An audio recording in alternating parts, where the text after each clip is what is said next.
नमामि। मैं नमन करता हूँ।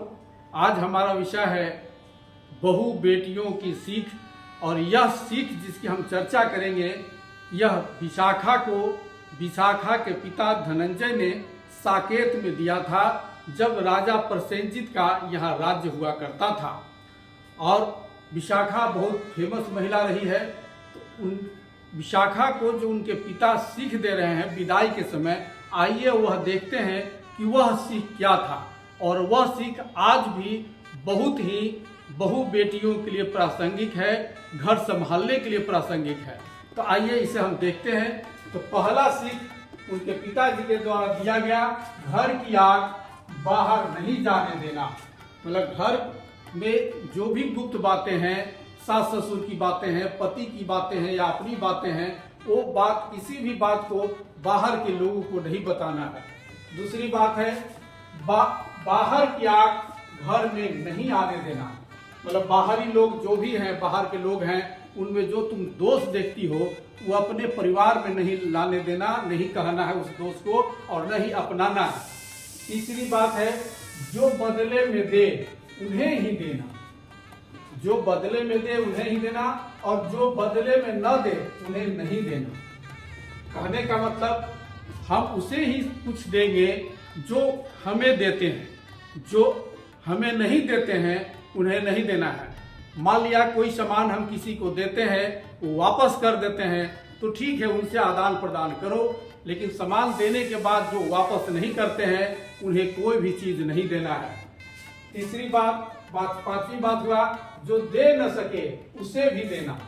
मतलब बहुत सारे ऐसे लोग समाज में हैं जो कमजोर हैं, लाचार हैं, गरीब हैं, जो देने में सक्षम नहीं है, तो उनको सहायता करनी चाहिए और उनको जरूर दो। छठा बात है प्रसन्नता पूर्वक बैठना। प्रसन्नता पूर्वक बैठने का मतलब हुआ कि तुम जिस आसन पर बैठ रही हो वो ध्यान रखो कि कोई सम्मानित आसन तो नहीं है, स्थान तो नहीं है जहाँ सास ससुर बैठ रहे हैं या जो बाहर के आदमी बैठते हैं, उस आसन पर तुम नहीं बैठो। नहीं तो तुम उस आसन पर बैठोगी तो वो आएंगे तो तुम्हें उठना पड़ेगा। तो प्रसन्नता पूर्वक बैठने का मतलब यही है कि तुम वैसे आसन पर बैठो जो सम्मानित स्थान नहीं है, मतलब जो तुम्हारे लिए है उसी पर बैठो। उसी तरह से है प्रसन्नता पूर्वक खाना पीना।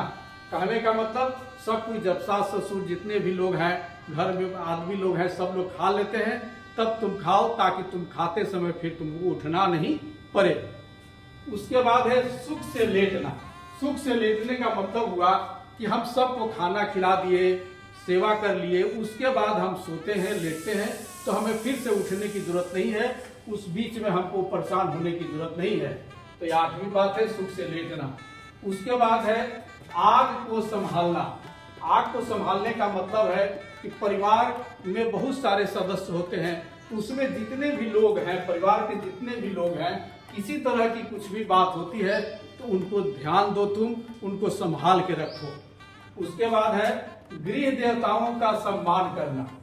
गृह देवताओं का सम्मान करने का मतलब हुआ कि द्वार पर, दरवाजा पर जो लोग सम्मानित आते हैं या जिन्हें जरूरत है उन्हें उनको भोजन दान दो, उनको खिलाओ, जो सन्यासी आते हैं। इसीलिए गृह देवता उन्हें कहा जाता है, उनका सम्मान करना।